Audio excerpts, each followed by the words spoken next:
DIY.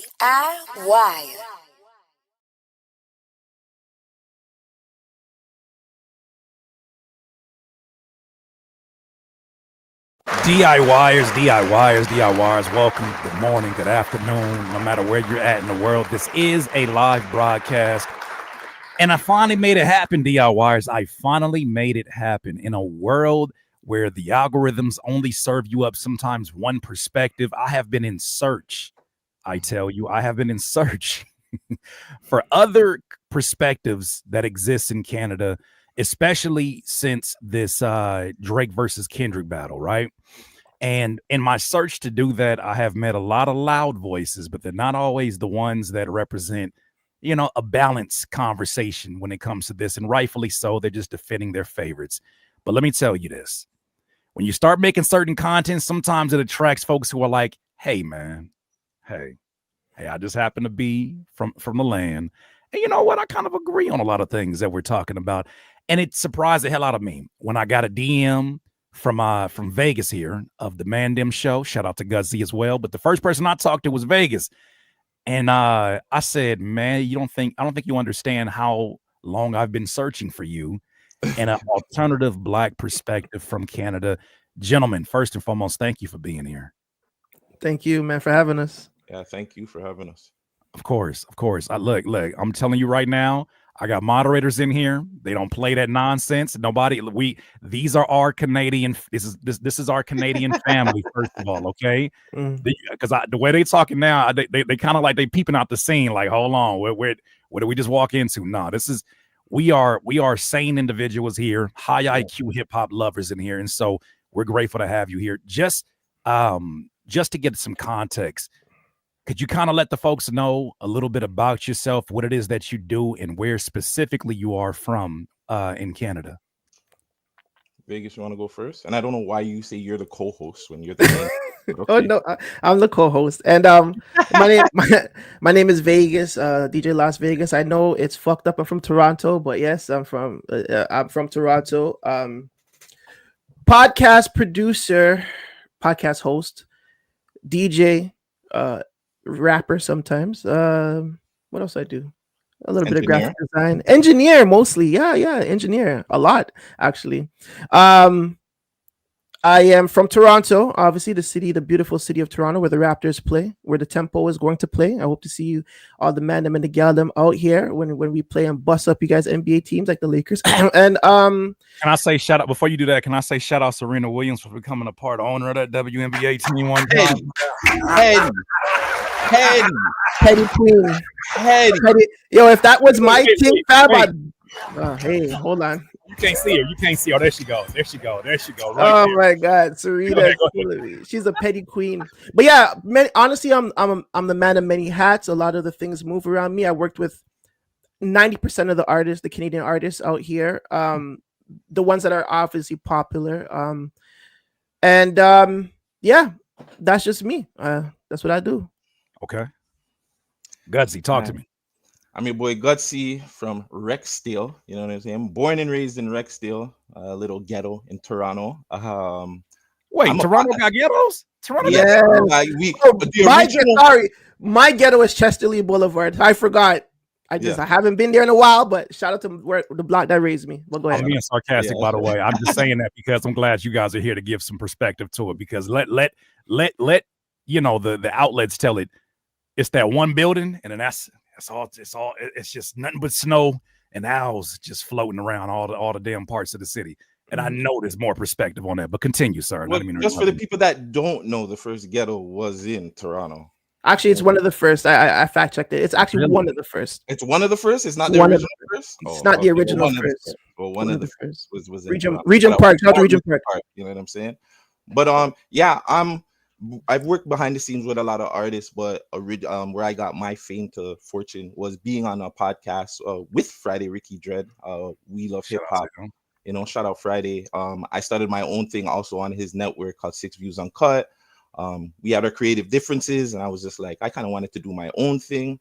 Started the Mandem show with Vegas, and it's been blessed ever since, man. And really quick, I want to shout out all my LA family. You know what I'm saying? People don't know. Every time I tell people I got family in LA and Ontario. Family in LA? What do you mean? I got family in What do you mean? Ontario. US and Canada are obviously at tour because of a divisive song that has gone viral. You have no family out here. Why do you say such things? Sarcasm. Go ahead. Yes. But shout out my family in Ontario, man. Shout them out really quick. But yeah, man, we just realists out here. We call ourselves the realest podcast in Toronto because we just keep it real, man. We're not into the fake and the funky stuff and telling people what they want to hear. Right. We want the truth, and especially with our city, you know, it's so progressive. It's just a nice place. The artists are dope, and we just need more outlets, more the infrastructure to get better so these artists can actually win out here. Can I give y'all a very specific question? Because I don't know none of these cities, just being a very ignorant Southern California. They asked the question right here. Can you guys read that question right here? It says, are you really from Toronto or are you from Scarborough? Etobicoke? Brampton? Mississauga? What does this mean? Because folks love Toronto. So help me. Vegas is from Scarborough. That's in the from east. Scarborough, yeah. Rexdale is Etobicoke. That's where I'm from. Brampton and Mississauga is Peel. They don't really like to consider themselves a part of Toronto, but they're our little brothers. And there's a lot of dope artists that come from Brampton. You know what I'm saying? And we'll give you even a deeper context. Tory Lanez represents Brampton, and Party Next Door represents Mississauga. Shout out Tory. I didn't know that because folks love claiming beat. Okay, so look, this is why y'all are here because, admittedly so, sometimes we can have such tunnel vision of the rest of the world and have our own experiences, specifically our own Black experiences, being from where we're from. And we have these, these nuanced conversations, which kind of struck the initial conversation that happened with Friday. And, the way that he admittedly so said that he kind of misread some of those. So that's why it was such a surprise when you guys brought me on to the podcast. I told you, I said I was a little bit paranoid. I was like, man, hey, what if this is a setup, man? What is a setup, man? I'll go in there. And then y'all were like going harder on some of these talking points than I was. I want to talk about a lot of things today, man. But the first thing I want to start off is what everybody here obviously is all up in arms about, which is this battle. From your perspective, how did you kind of view things before, during, and after this battle occurred between Kendrick Lamar and Drake? You want to start with me? You want me to go? Go ahead. Yeah, you talk well. So before the battle, I was I was on your tip where I felt like Drake was doing a little bit too much. I felt like Drake needed to go away, and I think this is probably around Honestly Nevermind. I wasn't really feeling that. It was funny that the best song on there was a rap song. Like, you know what I'm saying? That was the song that streamed the most. It did the best, was the rap song. But it was just like, I just felt like we had too much of Drake, and Drake just needed to go away for a little bit, let his fans miss him, and then come back. He dropped For All the Dogs or whatever, and I liked it. I thought it was a dope album. But the first person shooter, which was funny when we saw the track list in Vegas, was like, yo, that first person shooter song, it's gonna be a problem. And then it dropped, and we didn't realize how much more of a problem it ended up being. But yeah, like from that point, it was just like Drake needed to take some time away. I was a huge fan of Kendrick already. Like, I love Kendrick's stuff. I think Kendrick's like probably one of the most creative artists we've seen in this era. And it's just like, it was just fun to see at that time before it happened. And then Kendrick dropped the like that. And I remember just calling Vegas and being like, yo, it's on. Like, it's serious this time. No more subs. It's for real. Yeah, let's start there. How about we break this into 3 parts? Because I feel like there's a lot of stories that I'm going to miss out on if I actually do an overview. So Vegas, you get that call about like that in the beginning. This is before everything cracked off. What is going on through your mind? Like Gutsy said, no more subs, because these guys have been throwing shots at each other for years, bro. Man. Like, I remember Kendrick was on a freestyle. Actually, I think it started when they did the song with Jay Electronica, and he was like pretty much telling his he's pretty much staking his claim as he is the best rapper and no one can test him. You know what I'm saying? I believe everybody was throwing the little subliminals, but like when Like That came on, it was like, nah, there's no more subliminals. It's up. I want this spot. And I think that dropped after First Person Shooter, because when my guy was like on some the big three, blah blah blah, and whatever happened and transpired in between that. But like that was like, it's time to war. I got all the bullets, I got all the guns, I got all the money. Let's fucking go. So okay, this is good. So okay, before we get into the actual battle itself, I want to kind of get your guys' perspective on I don't know what it's like to be underneath a Drake regime and be that close to home during a Drake regime. I think the whole industry has been underneath, I guess, a Drake regime to a certain degree, because he's dominated the charts, he's dominated the conversation in a lot of ways. He's released an abundant amount of music, a prolific amount of music. What has that been from your guys' viewpoint? Obviously you don't have to go to every painstaking detail, but how have you kind of viewed that? Like what did he kind of represent during his rise for you guys, and then also obviously up into that moment? I'll go first. Honestly, the Drake regime wasn't bad.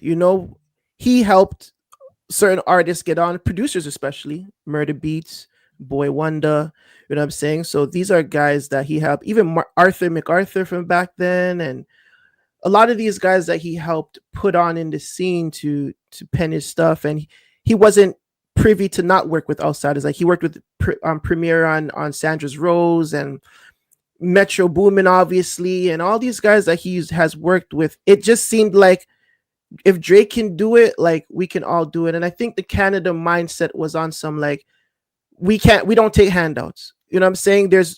I believe it's just me solely for myself. I just have to go get it. That's the mindset of the Drake regime, is don't wait on nobody. You go out and you get it yourself. And I think that's the whole mindset of the Drake regime.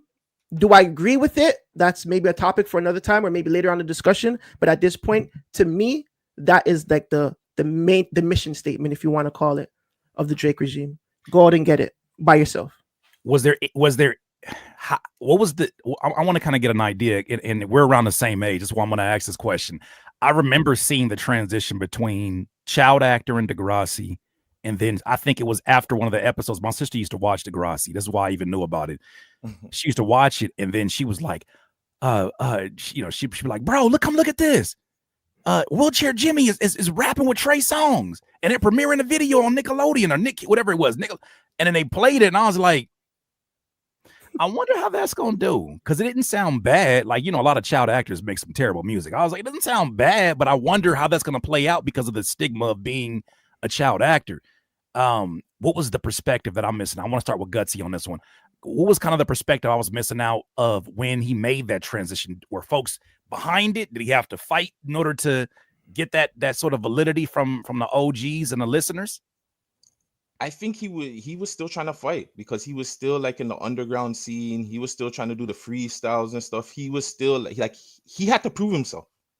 So he was still out there trying to do his thing. It wasn't like, oh, okay, this kid was from Degrassi, we're just gonna raid him, or we're just gonna put him right there as a guy or something. He was trying to do what it took to be the guy. I'll say that. Mm-hmm. He was always just wherever the rapper guys were, he was trying to be with those guys. Was he scouting? I'm just playing. No, he could have been. He could have been at the time. I'm talking about scouting ghostwriters. That's what I mean. No, his pen was nasty back in the day. I don't think his pen was good. I don't think he had any help in the early. Listen, nigga, it happened to all of them. Dr. Dre, P Diddy. Let's not go there. Wait. You're not just gonna throw them names around. I am. If Drake is on the level of those entertainers, they're not MCs, they're entertainers. Then he is on the likes of P Diddy. Before obviously the shit, he's under a Drake. I'm Dr. Dre. You know what I'm saying? Yeah. Those guys get their shit penned for them, like great entertainers. You know what I'm saying? Let's stick a pin in that real quick, because I want to come to this conversation. I don't think you can.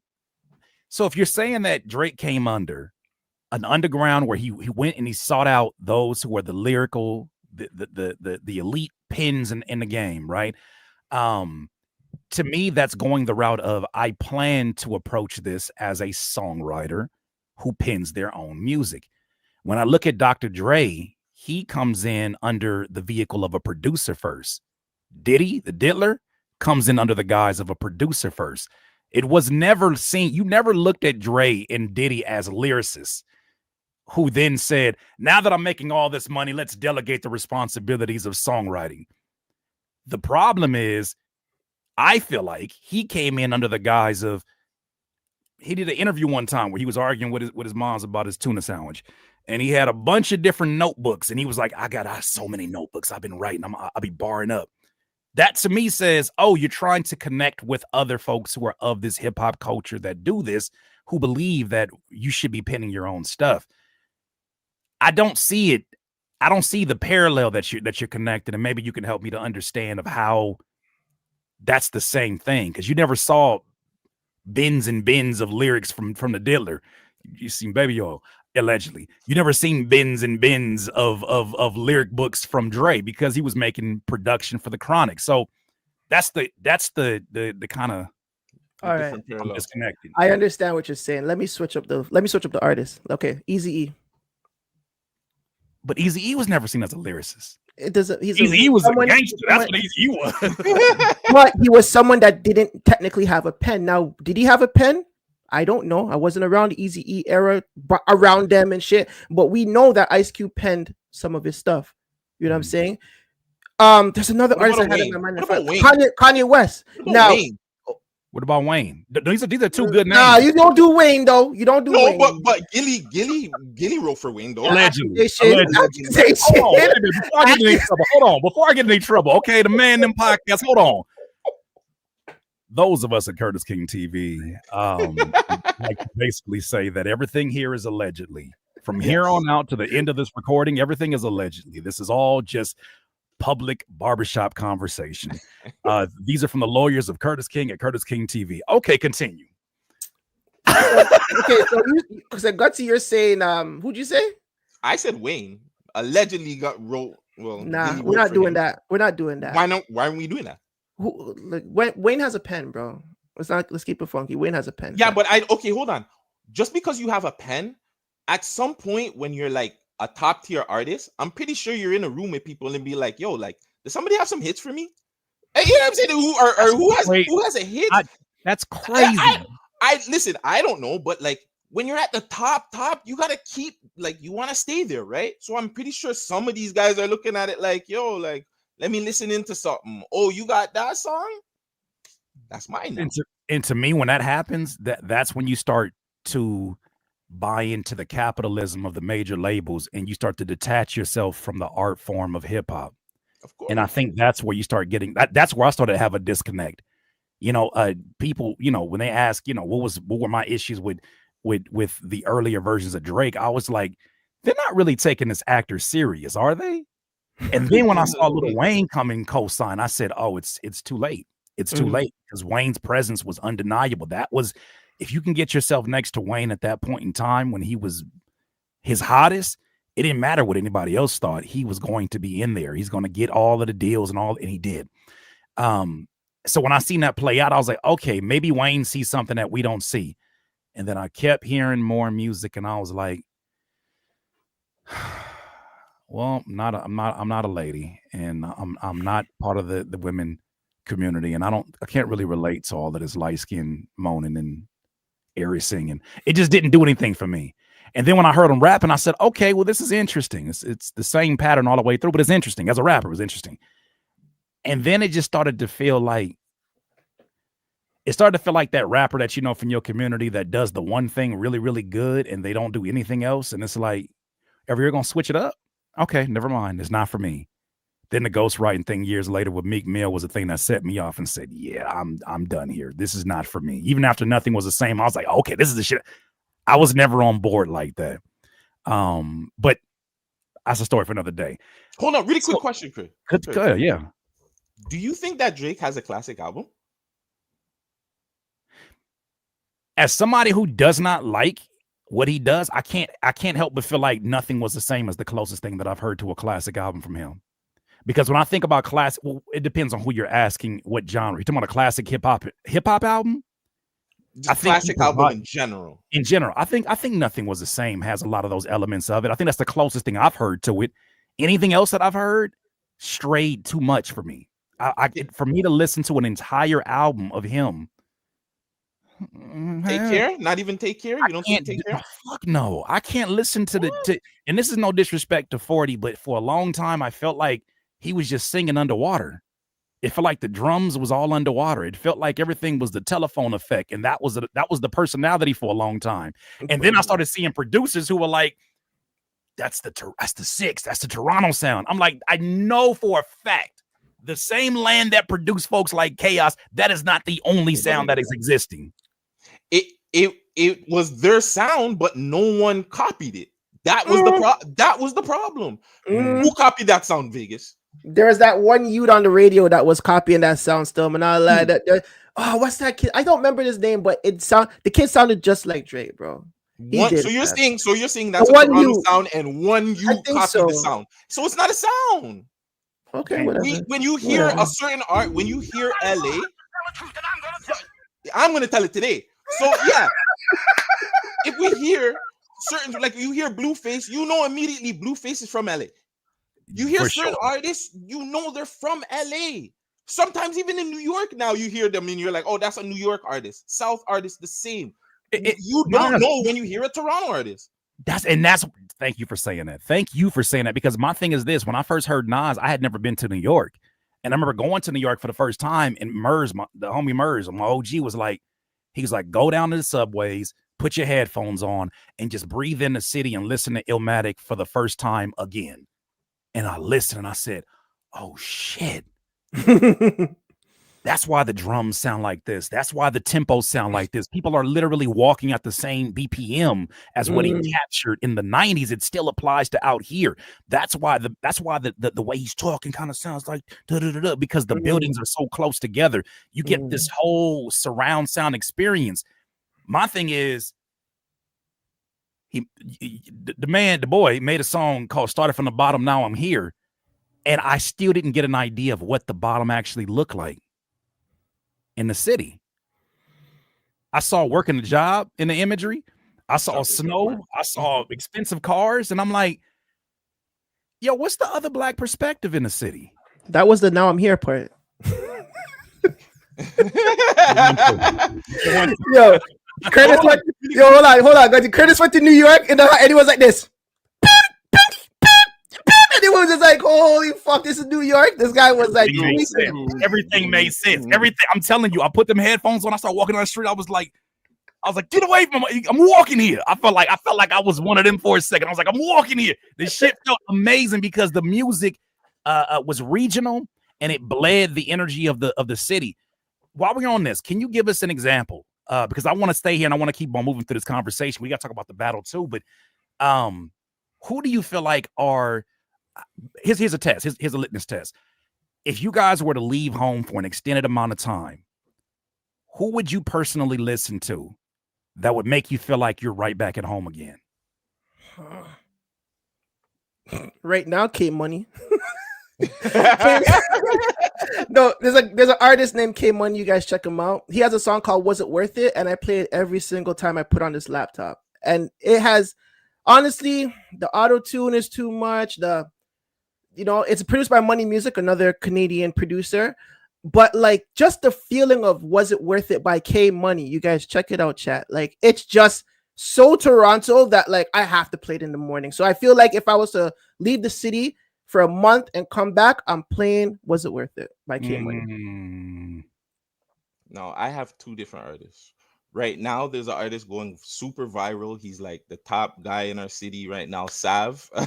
Sav, I would play Sav Clippers because it's just a Toronto hood underground song that everybody could relate to, even though I don't like promoting the violence and stuff. It just brings me back to like Toronto. Like that's just a Toronto feel in the last couple of years. And two, I'd play Cardinal, Old Time Killing. I played that last night. Yeah, that to me is one of my favorite Toronto songs of all time. I'm right now. I feel like I'm just observing. I'm just observing them in this conversation because I'm like, those moments, we have those moments too, ladies and gentlemen. No matter where you're at in the States, we have those moments on a regular basis where it's like, y'all just had a moment. I don't know what the hell happened, but you said, he said,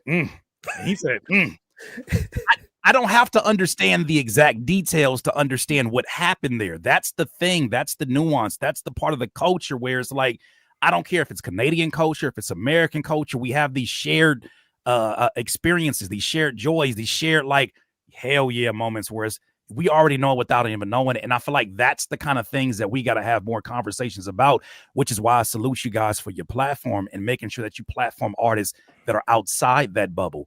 Okay, I want to ask one more question before we get to the actual battle itself. In your experiences, because I know you guys have interviewed a lot of artists, and you're in contact with a lot of them because you collaborate with them, you make music with them. Do you think artists are scared to speak out on Drake for whatever reason? Hell yeah. Yes. Why is that? Because do we want to keep it real? Yeah. Vegas, should we keep it real for them? If you like, I'd love that. Artists have kept it real, and stuff has happened to them allegedly. Yeah. We don't know. Allegedly, We don't know if it was the boys' people or not. But sometimes niggas have said stuff against Drake, and their careers have. You know what I'm saying? Shit happens. For example, someone in the chat said, "Oh, these guys are not going to keep it real." And Curry Goats, I remember your name. He said, "Oh, you guys won't keep it real and talk about Moji." Yeah, apparently. Moji, same person. Apparently, well, it's alleged that. Okay, if you guys remember, Drake had the dance. What the Ginobili? Left hand like Ginobili. Left hand like. So he got it from an artist named Moji. Moji coined the Ginobili. Shout out to Moji and rest in peace, Smoke Dog. They have a song called "Still by the Rabba." Now, when Moji started working with 40 and those guys, or maybe it was Oliver. Whoever he was working with, he started to he was against the, and we call it the OVO. What do we call it? The OVO plantation, the OVO camp. Yeah. We call it the OVO workshop. The OVO workshop. All right. Yeah, sweatshop on this side is what we call it. Sweatshop. Yes, the sweatshop. Yeah. It is the sweatshop. So OVO sweatshop. He's like, I'm not working for the OVO sweatshop. Fuck those guys. He burnt the OVO J's. He burnt the OVO sweater. You know what I'm saying? And then he only got paid like $5,000, or remember he only got paid like $5,000 or $500 to help them do some shit. This is all alleged. We don't know if it's 100, but this is what Moji has came out and said. In the name of allegedly, is this why he has a problem with people trying to rap like they trying to free the slaves? Somebody gonna have to tell it. Oh, come on. You said plantation. I didn't say. Because I forgot what it was called. That's why. We don't like. Anyways, he over here looking at Kendrick like, "What are you doing? You're messing up a good thing." But I'm just playing. Go ahead. The next day, he ends up on Instagram on his stories with his face all fucked up and bruised up and saying, "Yeah, OVO did this to me." So, that happened. Our people, they obviously bust his ass, but allegedly. I've never said allegedly in more times than 365 days in my life have I over the last year, because folks like to sue. So continuing into this conversation, okay, so we know there's always exceptions to the rule. We have them out here where folks is like, I don't care about none of that. I don't like we have folks out here. We had a dude out here, rest in peace, but he was disrespecting a lot of hoods, going different hoods and marking folks, territories and putting it on Instagram. And they made an example out of the young dude. And it didn't end well because it's still ethics that people abide by out here. With that said, though, man, it's interesting to hear that. Have there been people who have said, I don't care about none of that? I'm gonna stand 10 toes, and if I just gotta go somewhere and there's gonna be issues, I have traditionally from day one stood on this. You guys think of anybody? Only Tory, but Tory backtracked, but Tory's back at it again. So yeah, that's the only person that I can think of that ever was to go against, or I guess we could say, whatever, pick the fight, essentially. Because I remember Drake and Tory had their thing. I think Drake said something about Daystar, or something about you're a one day star or whatever. And then Tory went off on him. And then there's another artist, but he backtracked too, because fam, when I told Bugs, I said, yo, bro, you have a diss record, fam, Summer 16. I said, yo, tell the man you have that diss record. Are you fucking fried, Vegas? You want to sink me? He just built his relationship with him. So he's like, he doesn't want to burn that. But I'm like, nigga, if you're a real nigga, you would tell him this. You know what I'm saying? If you want to work with him, I'm sure Drake has diss records for every single body on Koch. So why not you as an artist? I think that you're on top of your game, but lo and behold, years later, it comes out. He loses his relationship. He ends up in jail. Free up my guy. But like, free up. yeah, like he's the like these are the little. I guess there must be people obviously behind that has little records ready for OVO, but no one's gonna say shit. Oh, Big Page. Oh, that's the only guy. Big Page. Who's Big Page? Tell me about Big Page. So Big Page and Drake, I think that was Drake's really fame. Like that's where he got his one. They had a song, I'm So Fly. They had a song called I'm So Fly. It was a really big song, but I believe Drake started performing the song without him. And I even believe he remixed the song, put his own like verse on it and everything. And yeah, like the song got remixed, and that's called Taken. Hey man, I believe he started performing the song in the States and shit too, right? I think that was what got it was old word. Wow. If you guys remember, it's called I'm So Fly, I'm Sky High, and I dare anybody to.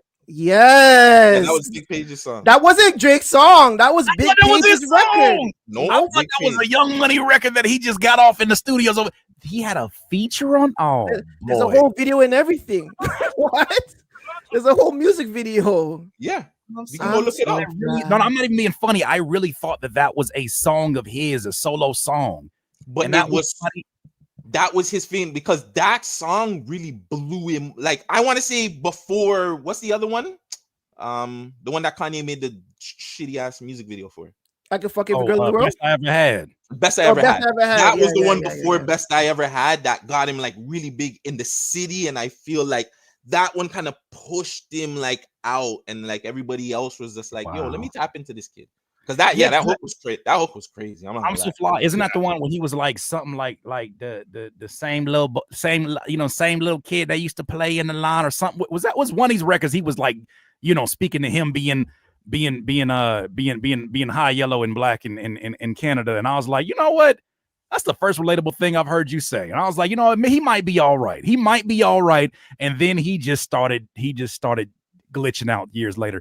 Okay, this perspective is very interesting. And I think you guys, first of all, I want to say thank you for being transparent as you have been, because we don't get this perspective from other people. Like, I think they're at times nervous about us having information like this, but it's like, no, we're just getting a full story of it, so we have perspective.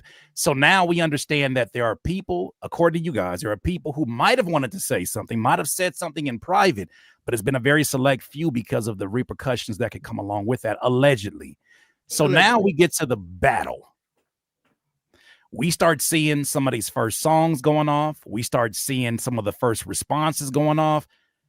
What's going on through y'all heads? What is your perspective? Where y'all from? Want to go first with me? You can go.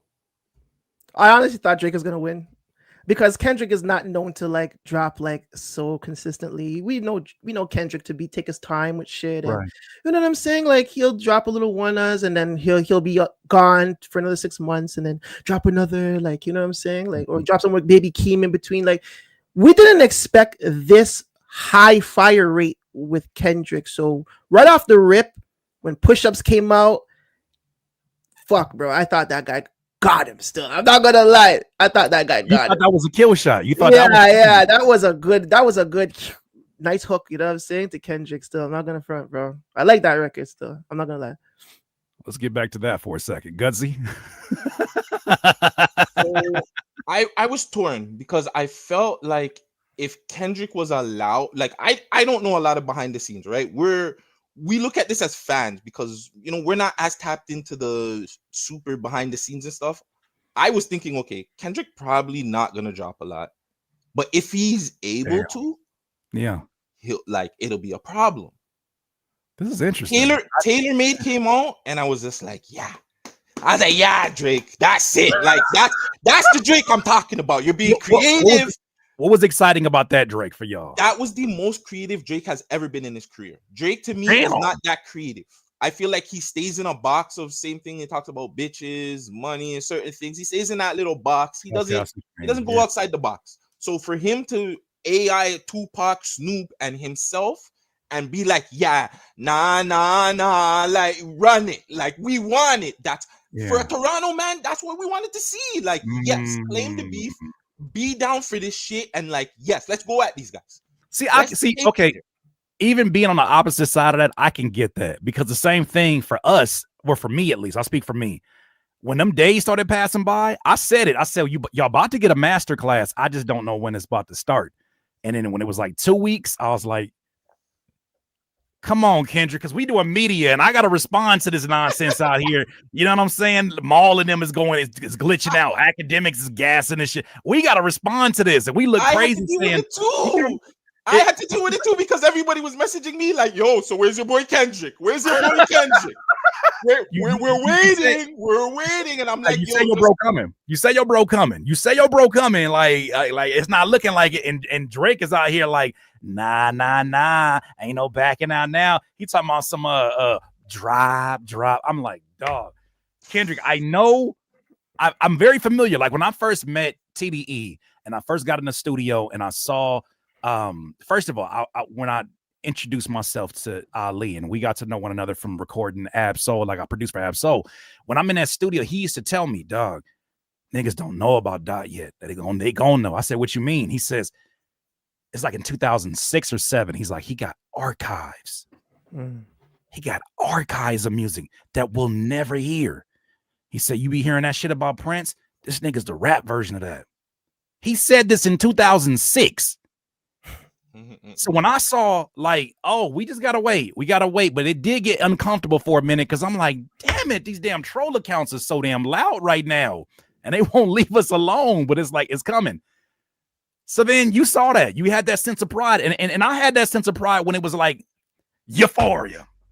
Here we are, we finally got here. Euphoria was madness still when he did the okay there, Cody. That amazing Cody. Like I'm like, yo, we went to Hong Shing and we did that shit. We went to Hong Shing and we played that whole. We told the people in Hong Shing, and we went to Hong Shing and we said, yo, play that Kendrick record, and we recorded us in Hong Shing. We have it somewhere. It's somewhere on the world. Like it's in YouTube, and we're like, yo, this is nuts, my nigga.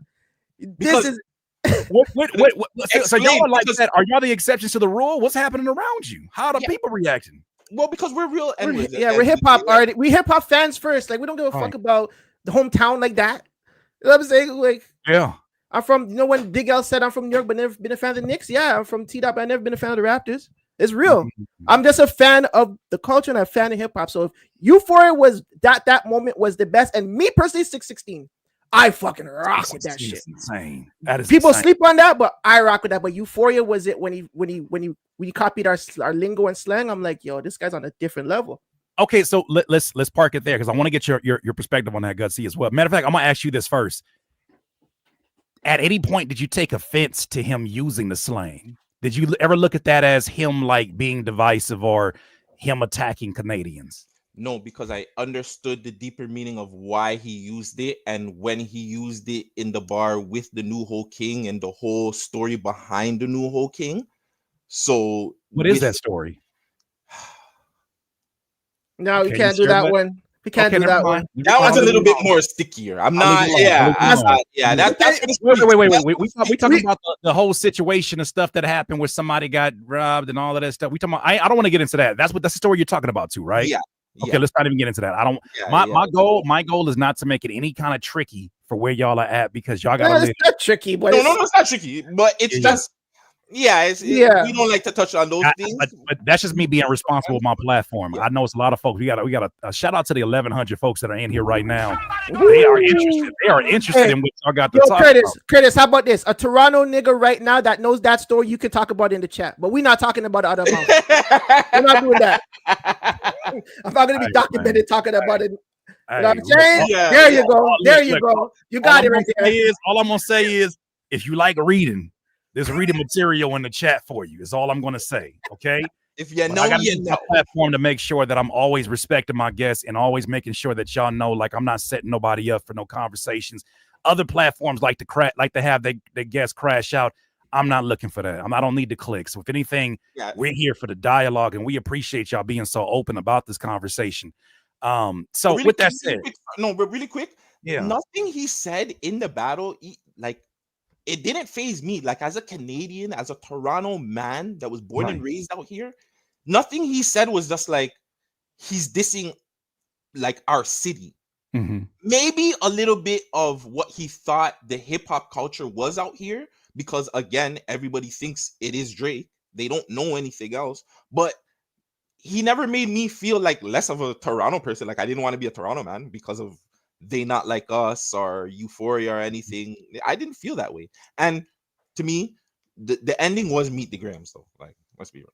Meet the Grams. To me, when I hear that, dun, dun, dun, Give dun, me dun, a play-by-play. dun, See, this is the shit I don't get to get because I have my own experience. Right at the time, I'm on the phone with shout out to my guy, the company man Justin. We were on the phone reacting to one thing, like, damn man, what you think Kendrick gonna do? And I'm like, man, I think he like, hold on, Curtis, he just dropped. I'll call you back in 10 minutes. And then literally we kept doing this over and over and over again until Not Like Us dropped. And then the part six by the time it was already deflated. But yeah, give me perspective. Okay, so Meet the Grams, which I still feel like is probably one of the most damaging songs. At the point that you get to Not Like Us, to me, that's just already the end of a combo. The combo was already started up. Euphoria was like, oh, not only is that possibly the best song in this battle, that might be one of the best songs we've heard from Kendrick, just because of the way that he laid this whole thing out. Okay, that's good. It's doing numbers, whatever. Then you get 616 in LA, which admittedly so, it took me a second to recognize that was a prayer before war. Because I was like, nah, I want the direct shots. I want him to go. But I heard that, and now that shit feels more menacing now because I'm like, he really had a public prayer in 616 and then proceeded to say, the family matters, does it? Let's talk about the family. Meet the Grams. Jesus!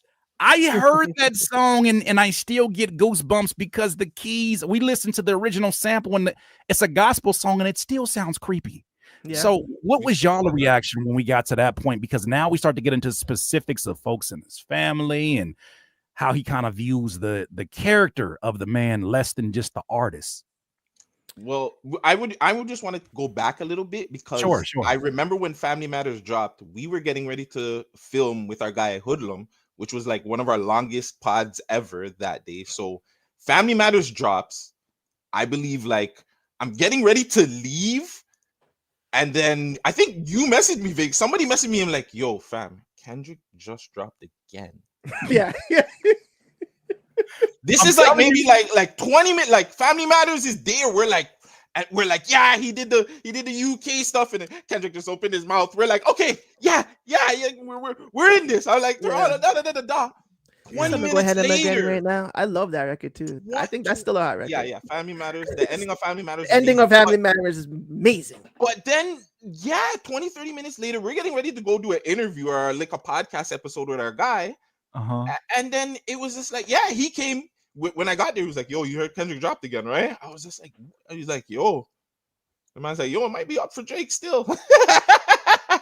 Oh no, not in the middle of your reaction, because I for sure I lost my voice trying to keep up with all these drops. Like you go back to my videos, there's videos where I'm like, yeah, let's go. And in other ways, I'm like, all right, so the thing about it is what was happening in hip hop. I'm losing my voice because of how exciting this is. With that said, though, man, so Grams drops, huh? No, I was just saying at that time it was a lot. Like it was like you had to be prepared as a content creator because you just didn't know who was gonna drop when. Like we never had anything happen like that, at least in this era. Like there was no internet experience like we're having when it was Nas versus Jay-Z. That would have been like that for sure, right? It'd been even crazy. 50 and Ja. Yeah, 50 and Ja would have been. Oh my god, 50 with Twitter. Yeah, oh my god! You already seen what he did with like You already seen what he did with like Curly and them shits, like with Rick Ross and them. Like imagine that Ja Rule era though, when he's beefing with like in the Ja Rule times, it would have been ridiculous. Imagine the Curly skits, but on TikTok.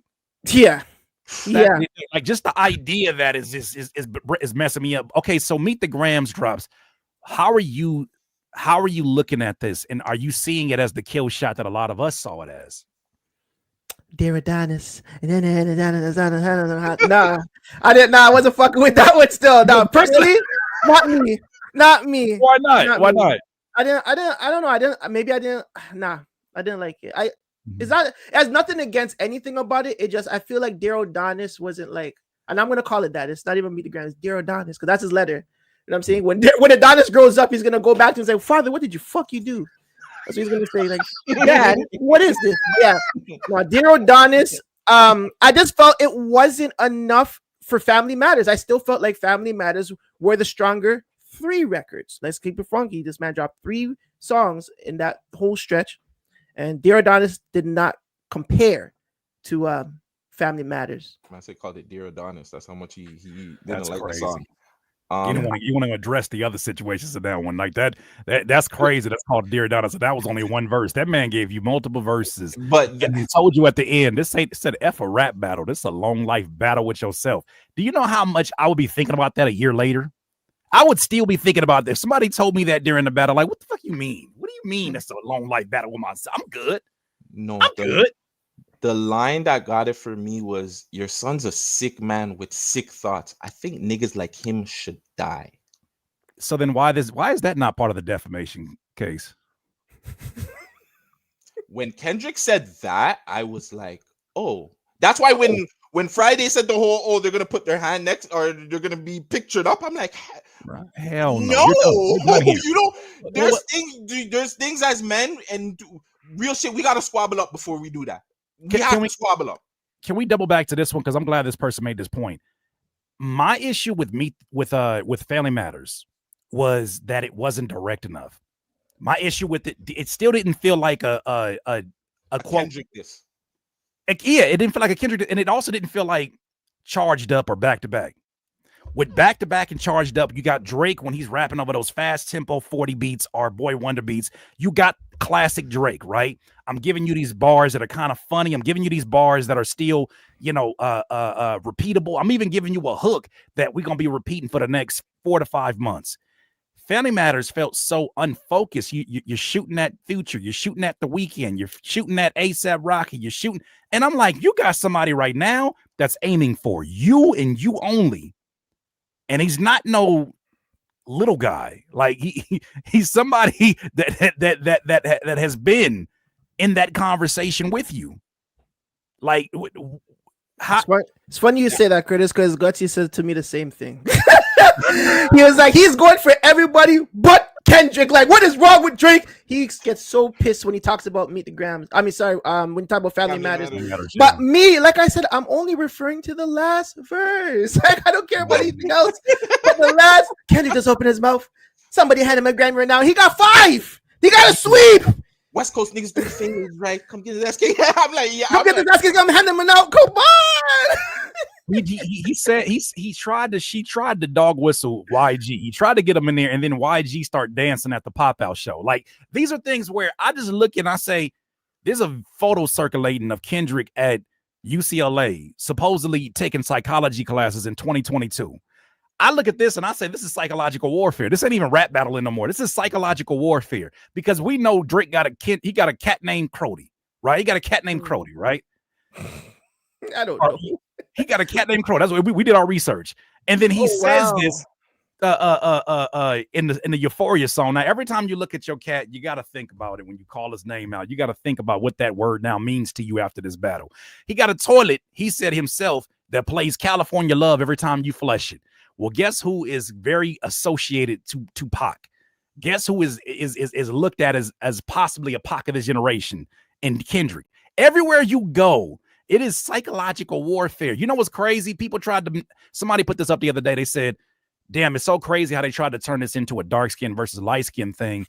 Yet and still, Kendrick said in Meet the Grams, Adonis, you're a black man. We're selectively obtuse on these things. And it's like, he said that to Adonis while Rick Ross was calling, I never white boy. He talked to Adonis, who looks to me, a lot lighter complected than Drake. He says, you're a black man. He's giving him game and all of that. Like, you don't do that. Well, how's that possible? So it's Kendrick has got every single, and sometimes he released a song because he wanted to get that reaction. And then he gave you Not Like Us because he was like, I'm gonna give Vegas. Don't even worry about it. I'm gonna give Vegas. Don't even worry about it. I got Vegas. I'll go back and listen. Okay, I'll go back and listen. It's not even what's crazy about it too. That's the part when I feel like the internet took over the battle. I felt like that's when, okay, well, this person's lying. Well, this person's lying. Well, Right. this number is this. Well, this number is that. And I felt like that's when the battle kind of became disconnected about music, and it became about numbers. It became about this and that and the third, and it became, oh well, like, and I was just like, bro, but what about the music though? Like, I don't care about the other stuff. I don't care who's lying. Like, you know what I'm saying? Everybody keeps the Drake thing. Oh well, this is not a third. Well, bro, again, stop bringing up people's girls. Stop bringing up these guys' wives. Man. Hold on, let me give you one, please. What are we doing? Alone.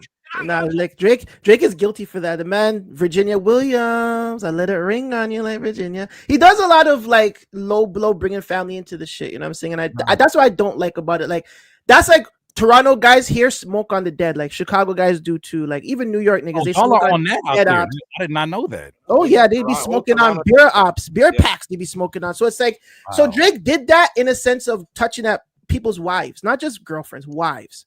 You know what I'm saying? He's doing that and bringing out personal information and shit like that. It's like, okay, when someone does it to you, then you know you gotta kind of take it, my nigga. Like, don't try to work around the thing, fam. Like, you know what I'm saying? It's the same difference. Like, is smoking on a man's ops or smoking on a op pack. It's the same as fucking talking about a man's wife, kids, his family, his kids. Like, you know what I'm saying? His best friend is fucking his girlfriend's baby mother. What kind of shit is that? I'll deaf was a man if he said that to me. Are you crazy? Yeah. You know what I'll be ready to do? I'll be ready to go to do a Super Bowl show and look you right in your damn eyes in Australia and say Drake, hey, you like young. I would do the same damn thing tomorrow. So then let's get to that conversation, which inevitably led me to you guys, right? Or led you, whatever. Some folks take narratives. Friday Ricky Dread, shout out to him again. He took the narrative of, look at what this song Not Like Us, which was it was the knockout blow. Look at what this song is doing to us. It is separating folks like the black folks that exist in Canada versus the black folks in the US. It's separating even people amongst themselves. Look at how divisive it is. How did you guys read Not Like Us? You want to go first with me? Doesn't matter. Okay. First and foremost, someone had mentioned Kanan. Kanan is fighting a sexual assault case, guys. Okay. Kanan is fighting a sexual assault case. We leave that man alone to the dogs.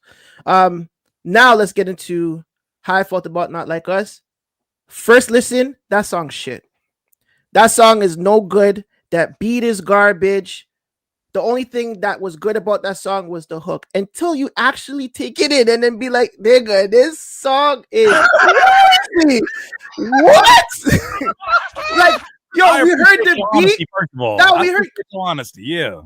First of all, foremost, and I don't mean to get at all you LA guys, like Mustard isn't that good of a producer. He's okay at best. So, like, I'm not excited to hear Mustard. Wait a minute. I'm sorry. I'm sorry. Hit Boy's from LA, right? Hit Boy's way more golden than fucking DJ Quick from out there, right? DJ Quick is way more golden than Mustard. Yeah, I'm sorry. Yeah, Mustard is not. No. See, this is where I got to come to the defense. Only because I got to do this. Only because I think that it depends on what you're looking at as a producer that you see as being the elite. The way that Mustard held down the coast for as long as he did, there was music that couldn't get out unless Mustard had a hand into it. No, that's my theory, because I've seen a lot of folks that have worked with him, and it's some of the best musicians, 1500 and nothing, like some of the best musicians who work with him. They do that because some people have become so experienced that when they decide to simplify what they're doing, it's still better than what some people are reaching to do. He has done that in so many errors in which he has determined literally the sound of that error, whether he's borrowing from Bay Area sounds, whether it's Detroit sounds. He found out how to make music that made people make a lot of money, a shit ton of money, and it made women come out and dance. There was a period as an independent artist, I was out here, they wasn't coming to independent shows. You know why the ladies told me they wasn't coming? Said, we can't dance to that 82 BPM boom bap shit. And I said, oh, thank you for telling me this, because that hurt my soul. Mustard held it down when there was a lot of people afraid to sound like home. There was a lot of artists trying to sound like the South. There was a lot of artists trying to sound like the best of the lyricists in New York. They were trying to sound like whatever they felt like was on the radio, mostly Atlanta, I should say. So Mustard was the one that held it down. And, I know that some people make the joke about him having the 3 keys and that's all that he does, but it's like, there's nothing that feels more like home at times than a Mustard beat, especially when you start seeing the YNs from out here. I hear a certain beat and I'm like, I could think of 25 YNs right now that I go crazy over this. And it makes me miss home in a crazy way. The same way you shared that song earlier. I've never heard it, but I have to understand the things that I don't understand and be like, you know what? There's a reason why that works for the region that it's in. The simplicity allows people to talk their shit over these beats and not steal the show for the production. Some producers overproduce for their artists. Mustard does exactly what the job requires. So I had to defend Mustard. You know what I'm saying? And he said some crazy stuff about FL users that I didn't like, but I still going to defend the home turf. So I don't agree with him on everything, but yeah, on that one, we had to make sure. But continue. I'll pick Mustard over Swiss Beats any day though. Oh yeah, fuck yeah. I'm gonna be real with you. Swiss Beats is the most. I will go to the ballots now and vote yes on that 2,000 times. Swiss Beats is the most. Oh, I need to say this on a big platform. Swiss Beats is the most overrated producer of all time, bro. When I listen back, like as a grown man, when you listen back to Swiss Beats, it's like, bro, what the hell are you doing? That's it. It's showtime. What do you mean? Any of us can do a Swiss Beats beat out here. Like, come on, bro. Sorry, Swiss. You're an amazing guy, probably in person, but your beats mid. Listen, the trolling one. If you picked up FL Studio right now, you'd make a better beat than Swiss Beats. Swiss Beats is no good. You decided. This is the funny thing about it. I went to Friday's podcast. This is funny because this is a segue. I went to Friday's podcast ready. I was like, I don't know what I'm gonna see in these comments, and I'm like, I'm ready to say whatever. And I'm thinking I'm about to do this with Friday, and he's being all like cordial and respectful and then What's the Dirt shows up. And I'm like, oh, so you was the reason I had to turn up in here. Another story for another day. Ladies and gentlemen, stay tuned after this interview. There will be a video dropping that you're going to really enjoy that'll give you more context.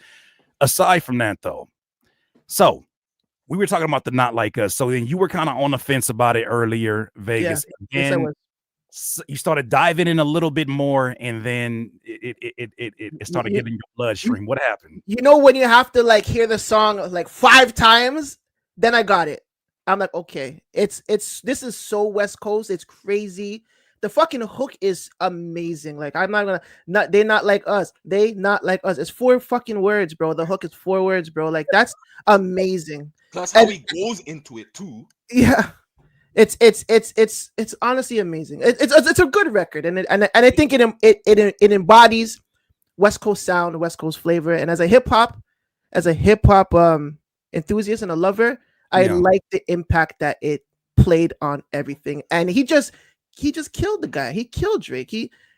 I understand why he did the things he did. He mentioned names. He put people in the song. He Chubbs, Baca, Party, played him with his nose now. It's funny shit. He's in LA. I believe him. He's not over here, so he must seen that or heard. Damn. Party's a Yell Cloud. We know who he is. Like he's back. Allegedly's all over the building. Allegedly. It's a legend for you guys, but I believe that. Party took shots at Tory. At Tory, we don't fuck with that guy. That guy's in the gutter. He's not good right now. But yeah. So did you feel like it was divisive? No. At any point in time, did you feel like that song was divisive? No. I still rocked with Drake. It's not like I stopped listening to Drake because Kendrick yellow taped him in our terms. It was still good to us. Man, I like that. Yellow taped him, huh? Yeah, it's a yellow tape. You know yellow tape. You know when you put the yellow tape around the crime scene, it's a yellow tape. So you got yellow tape. But yeah, to me, it was just like, this is what we needed in hip hop. I loved it. Hey, let's see what happens after. That's all I took from it. It wasn't that deep where it was just like, oh, even down to the music video. He could have did stuff that took shots at Canada. He took shots at OVO. Yes. It had nothing to do, as people just want to embrace it. People from Canada just want to embrace OVO like it's their own. And that's fine to you guys. You guys can do that. But I'll tell you this. I'm glad you brought this point up. There was a point in time where I said, okay, this feels like a knockout blow. But I also knew that throughout the entire battle, you never really got the Drake that people congregated to, right? The Drake with the melodies, the Drake on the hook, the Drake that says catchy shit, the Drake, like you got, you said what he said in the line, Kendrick just opened that mouth. That's not a chorus. That's a verse. He's known for the choruses that you're going to sing along with. If anything, Kendrick did the Drake thing before Drake got to it. Yeah. They not like us. Back to back. Back to that's the Drake thing to do, in my opinion, in the middle of this battle. Kendrick even took the strategy of dropping before you even got a chance to get off tour as Meek Mill. Boom, boom, boom, boom, boom, boom. And he's like, wait a minute, wait. To the point where the first thing we heard from Drake after is probably one of the saddest response songs I have ever heard in my life. And dog, I want to know y'all perspective, because I started to actually feel bad. Not bad because he didn't deserve it, but bad because I was like, this is pitiful. He sat there and gave him a bunch of Ishin lines that rhymed. And then at the end of it said, oh, it's good to get the pen going again. What do you mean get the pen going again? What have you been doing this whole time is my question. What was your reaction when that song dropped? Because for me, I was like, nah, we might be getting a back-to-back coming on after this. It's gotta be. Drake's not gonna go down like this. Then he gave that song. What was your thoughts on Heart Part 6? My issue wasn't with the Heart Part 6, because low-key the Heart Part 6 was good. It was just the ending of just backing out of it when you started the shit. That was my issue. What time you said when what? He started it. How did he start it? People don't believe this, by the way. How did he start it? He's been poking at Ken. Well, it depends on how you look at it. If you want to look at it from controller or control verse, and that's when he did whatever, cool. But if you're the one that's been poking and you're the one saying, hey, I'm dropping, I'm doing my things, I'm out here, I'm touring this and the third. Drake, to me personally, just poked too many times through these subs. And that's what started the Kendrick being like, no, I'm going to drop like that. And let's see what you're going to do with it. And I think what Gutsy means by starting the attack of the family more so than anything Even else. that. Yeah. He started the attack on the family, which led to this. If Drake doesn't attack his family, this beef might go in a different direction. And it still may be Kendrick the winner, but it probably wouldn't have went a different way in terms of the music. You know what I mean? Yeah. Go ahead. Going back to the heart, that was, and again, I like the song, but my issue wasn't that. After this battle is somewhat done, Kendrick dropped GNX.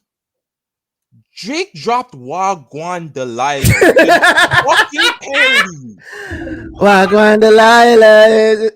I've met your bestie, and holy fuck! Wait! Ignorant view of Canada. That's not a anthem that brings people together. Wagwan Delilah. First off, I was so fucking confused because I was just like, okay, Kendrick just did a whole thing supporting his city, right? You could have went on any, like, this is the shit that pisses me off with Drake. I'm gonna be real. You could have went on any other artist's tune. You could have went on your own friggin' artist on your label songs. You could have been on somebody that's actually out here working, an R&B artist. Doesn't have to be a hip hop song. You could have it could have been anybody out here that's just working, putting in that work, and you're like, you know what? Let me give somebody something. Instead, you go into this parody motherfucker and give him a little TikTok. I don't know what the fuck that was. And it was like, to me, it's just like, bro, you don't get it. That's the problem right there. Gutsy, maybe you don't get it because he rapped over BBO Drizzy. He's playing 4D chess. You didn't see that. That's the problem. Like, how do you not see he did BBO Drizzy with Sexy Red? That's the comeback that no? You're trolling. That's not how you do it? He's trolling. Come on, bro. Yeah, that's how you do it. That's how you get back to the people. No. I'll give you one better. What you got? Let's do some Spanish music. Yeah. Because that's what's hitting, right? We Bad Bunny numbers, right? We doing Bad Bunny numbers, so let's do some how did that song do? Can anybody sing some put in some bars from that song? Like, what the hell? This is my thing for all the conversation of culture talk that happened because of what happened with Kendrick. And even when you go to the pop out was really more so about bringing all of these opposing, neighboring, beefing hoods together and having a moment where we could all come together on one accord for something, right? It happened to be the route of that particular battle. But the thing is, he created an event where people could congregate around him. And a thing that I thought was really interesting is that they wanted to be around him. Like, it hasn't been always been an easy road for Kendrick as well. Like, I know a lot of folks want to paint the picture of like hometown boy and everybody supported him. No. Like, some of these strays, there's some rappers to this day who have not come back out to play or didn't go to that pop-out show because of the way they crashed out on Kendrick early on. I don't like his voice. Why is he rapping like that? He don't sound West Coast. He sounds more so like, you know, rappers from the East Coast. I don't like that he's da-da-da. I don't like, man, why did Drake co-sign him and not me? Like, there's a lot of artists like that exist out here. Haters like in any other region. So when I started to see that pop out, I was like, damn it, they want to be around him. And this is not about just a transaction. Yeah, they want to be seen as well. My question was this: after all this shit goes down and it's decided, why go to Australia instead of trying to bring something together for the city? Why not have a Toronto pop out? Why not? That was something that crossed my mind. But once again, you guys are the insight. You're giving me an idea to what that may possibly look like. Why don't you think he did anything like the OVO Fest this year? Which he canceled last year too. A lot of people don't bring it up. There was no OVO Fest last year. Am I tripping, Vegas? Or there wasn't no OVO Fest? Listen, fuck a pop out. This guy doesn't do shit for his own artists, bro.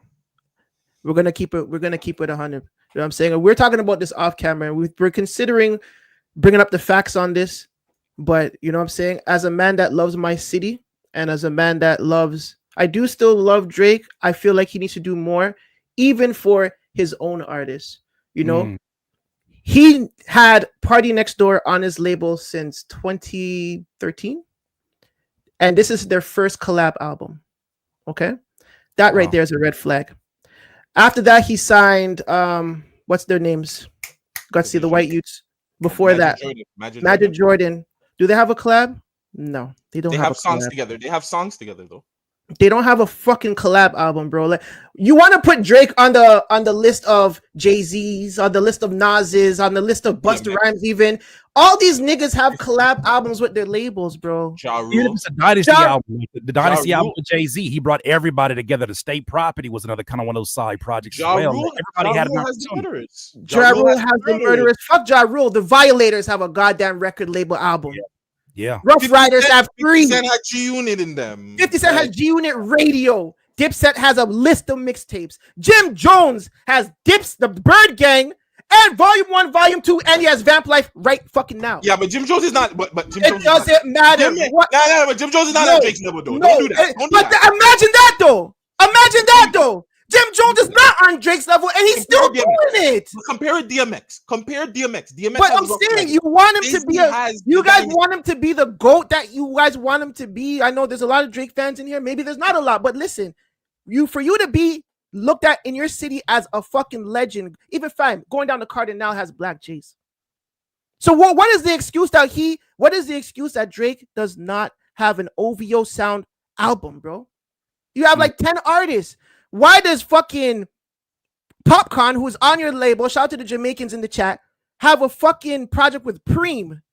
If you guys don't know who Preem is, Preem did Jackie Chan with fucking the white boy there, White Iverson. Post Malone.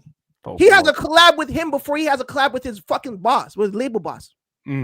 What the hell is up with that? Y'all got the perspective. I can't give anything on that because y'all know more about the politics that exist there. You talked about it earlier. You were saying that that some artists are afraid of stepping out. And remember what I said on y'all guys' podcast? I said it's wide open right now in terms of the throne. If somebody wants to go up and say that, because I'm sure there's a quiet bubble of people who are willing to pop up and support and say, nah.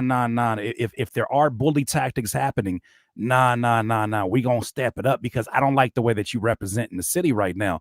I've seen it happen in some of these big cities in the U.S. I know the politics are different everywhere you go, but it just feels like that's the moment that somebody says, nah, I don't like the way that you rep in the city, and win, lose, or draw, I'm gonna say something and I'm gonna step up and take that position. I think the only person that could have did it was Tory. I think And like yeah.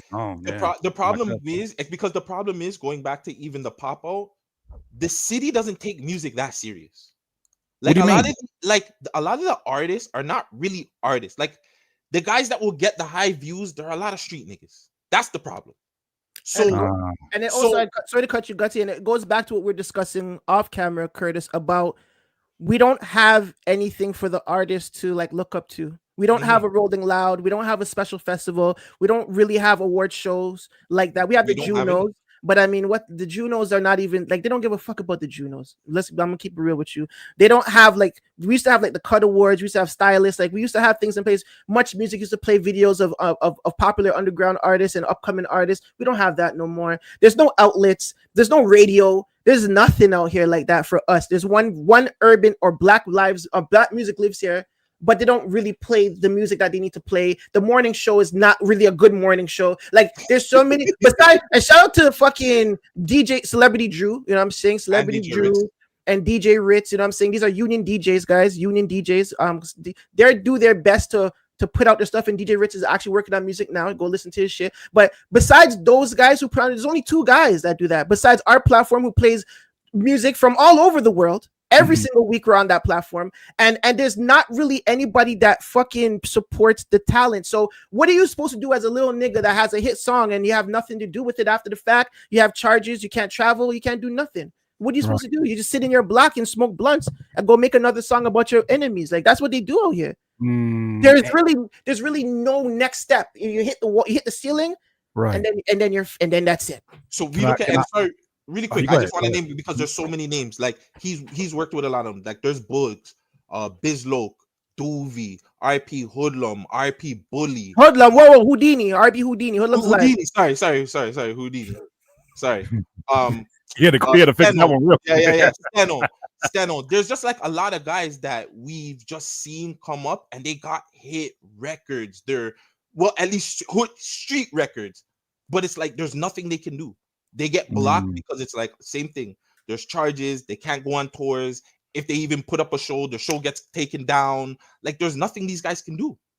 And it's a same pattern that we see over and over and over. And it's like, but see, we don't know. And this is why we like to talk to guys like you, so we can try to figure out what the hell can these guys do? Or what can we do? Or what can we do to help them? No. Can I interject here? This is why I had y'all. That's another reason why I had y'all on, is because it's unfortunate that the loudest voices tend to be the ones that make everybody else believe that they're the only voices. And when I came across you guys and we had our conversation, we spoke for 2 hours after never speaking ever before, right? Except for DMing. And we, from the jump, we was like, okay, we on this page. The most important, foundational, moral we're there at least, right? For a lot of these fans, I can't even start there with them because like we were talking about earlier, some of them, their only context of what hip hop is started with nothing was the same. And it was So Far Gone. That was their first. Oh yeah, that's old school hip hop. Excuse me. So for some people who are like that, I can't have that conversation with you guys. It's important because you guys are that platform that's gonna have to step up and do it. You're already doing it, first of all, but I'm learning the same thing out here, which is so ironic. The bigger radio stations have some great names attached, some legendary names attached, but they have different goals than a guy like myself that's able to operate a media voice from a home, right? I have a lot more flexibility to jump up here at 11 a.m. on a Tuesday and have a conversation with you gentlemen today.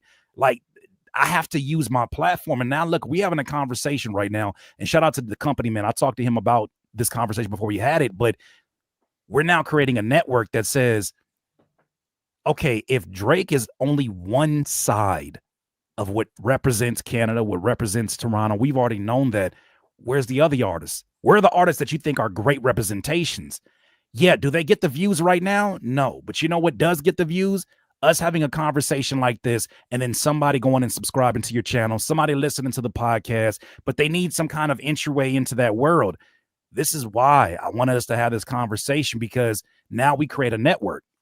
Now, when you hear an artist, you may feel a different, you may not have liked like a AZ Chike or somebody before. And you're like, I don't get it.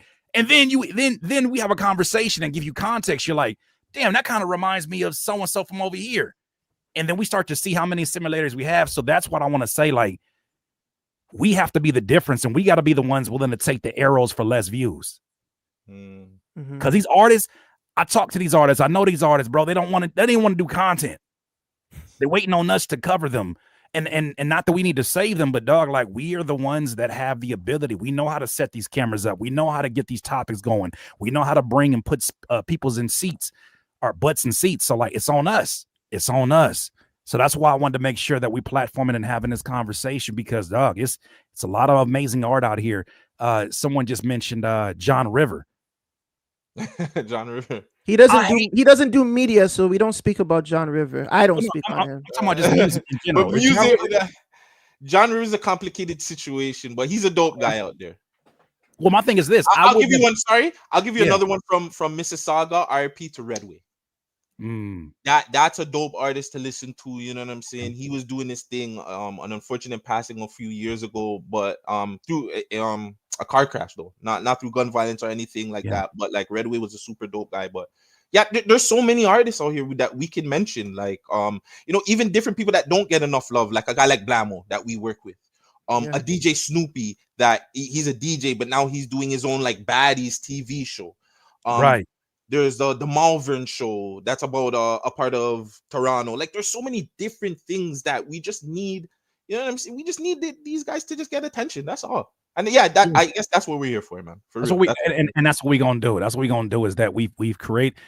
Someone mentioned this. I've been saying this over the last 6 months, and I really feel like we are the new 106 in Park. We are the new Rap City. We are those shows. And I don't know what the ratings were for Rap City, because I didn't care. I got out of, at the time I was in high school. I got out of high school. I went home. I watched Big Ticket. Big Ticket was interviewing a young artist named 50 Cent. And I was like, I'm interested to hear what he got to say. I wonder what this guy's on. I seen him bring a young LeBron in there, and he was trying to freestyle. Like, it didn't matter what the ratings were. The views, I didn't know. I just knew it was on a major channel like BET, but it meant something to me, because it was like, I don't care. I just want to watch it because it's good TV.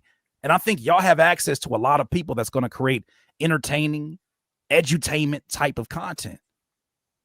Really quick, I just got to shout out DJ Rock the House. That was on one of our Toronto guys that was on BET back in the day on Rap City. You know what I'm saying? It's stuff like that. Like, when we see that, it's just like, we don't get to see stuff like that. So these little things that if we seen like a DJ be on BET, that was a big deal for us. We used to have a lot of dance groups back in the day. So dance groups used to be on Spring Bling. We used to be like, bruh, we made it. You know what I'm saying? We made it, because Toronto didn't see success, at least from a young black guy. For me, I didn't I didn't see a Stephen A. Smith. I've never seen, like, some of these guys that you guys might, I don't know how it is in LA or New York or some of these places, but I want to assume it's a little bit easier to just see them. It's just like you walk across them. They might not hail you up. They might not give you attention, but you're like, oh, I see that guy. This is a little bit more successful for me. It's obtainable for me. For us, we don't see any of these things, so it's just like, goddamn, we don't know if this shit was even obtainable. These niggas are scary out here, fam. They don't want to go outside, dog. Like, the artists, them are scared, bro. They might get their head blown. That's why. Oh, man. We talk about some of the OGs though, because these are names that I've definitely heard of, from Cardinal to Chocolate to Chaos. Man, what was the support around them, or lack thereov? What did that look like for some of those artists? Cardinal did great on the radio. Obviously, you guys know he was signed to Convict Music at a point. Cardinal, he's now an exec at, I think, Universal or Def Jam. Yeah, he's an exec at Def Jam now. He's still doing his music. He's still, confirm it. But he's an exec at one of the top guys. I think the Canadian version.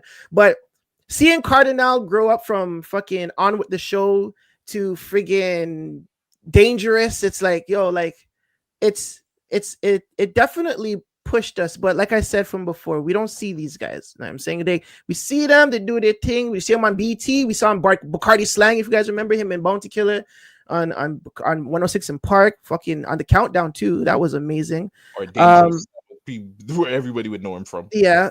So it's like it was good to see Cardinal's rise, because he came from really nothing, fam. Like, he came from, like, I guess this is similar to seeing like fucking Absol, right? Coming from your mom, your grandma's Patio. from Yeah, patio, and then seeing him with TD, it's like, oh my god, this guy. Like, you know what I'm saying? So it's the same effect. insane. It's You know what I'm insane. But and you're right. I think I had this conversation with a buddy of mine. Shout out to my guy Epic the Don, one of the best producers I've ever heard. We had a conversation about how we'll bring up names, and 90% of the people who are pursuing this as a career, because you've even talked about like I believe you said, didn't you work in some capacity with 40? No, so Gutsy had conversations with 40. Gutsy, right? I don't know that. I've spoke to 40 a few times. I've had conversations with 40. So what I'm saying is that's so regular for you because you know the context and how that happened. Same way here. When I talk about like, you know, the conversations I've had with Glass Malone early on, the conversations with Ab and Kendrick and pretty much the who's who of who you can name. Like I've been at Memorial Day parties at Hit Boy's house, and then I saw the game walk in, and I was like, I don't know why y'all talk so much crazy shit to him because he damn near 8 feet. But with that said, like I've seen it. This shit is not regular for a lot of people. And you realize that when you start looking up and realizing some people never leave the confines of their home. And when you see that access, when you see people who are out there doing great things, it does inspire you to say, I think I might be able to do this. So man, okay. First of all, a round of applause for y'all because what y'all delivered in an hour and 20 is insanity. I want to respect your time. Are y'all down to answer whatever questions they may have? Because I got one more question for sure. Yeah. We here, man. We do 3-hour podcasts, bro. We used to this. I'm trying to get people to rewatch this over and over and over and over again. So I know, like, I just did a 6-hour podcast. I did a 6-hour music critique session.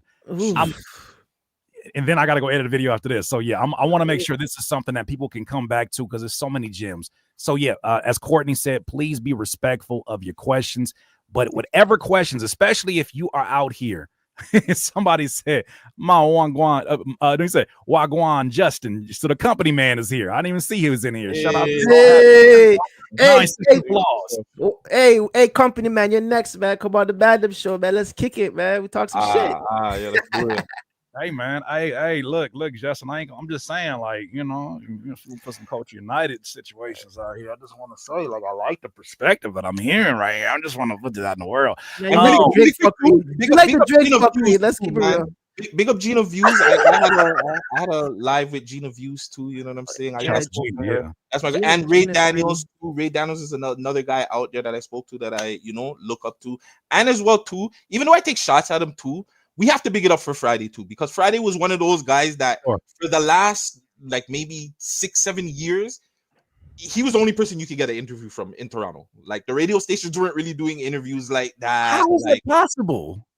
Nobody was doing podcasts or interviewing people. Friday was the only person doing it. So like as much as I give him hell and shit, like he's still very, very important to a certain part of the media aspect, not even a certain part. Like he's very important to the media aspect out here too. I got to give him his flowers.